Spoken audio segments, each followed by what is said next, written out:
নামাজ। এক নম্বরে আল্লাহ রলি হইল তারা তারা বসা না, বিশাল ওখান থেকে যে উঠে তার হইতো না, জাল ভাগের তো উঠে তার বিশাল হইব। তোমরা থাকতে তো উঠে জন্য হলো তার বুঝে না, তো তোমরা কি বুঝো না? তা মনে করছো অন্য বুঝো সেবা দিয়ে বইয়া থাক, চিন্তা করবো আরে কি হবে সত্য।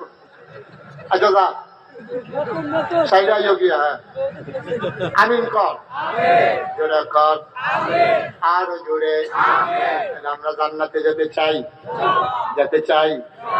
আফসোস কি জানেন, আমরা যেতে চাই জান্নাতে, গাড়িতে উঠে গেছি জাহান্নামে। জান্নাতে যেতে চাই, উঠে গেছি জাহান্নামে। কেমনে যাইবেন? আপনি যাইবেন চিটাগা, উঠতে বসে ডাহার গাড়ি যাইবেন গো। আর কথা পানা কই যাবে? উঠতে বসেন ডাহার গাড়ি, ডাহার গাড়ি জিজ্ঞাসা পরে দাউদ কান্দি গেছে পরে কন্ট্রাক্টরে ভাড়া দেন, চিটাগাঙ্গের ভাড়া কত?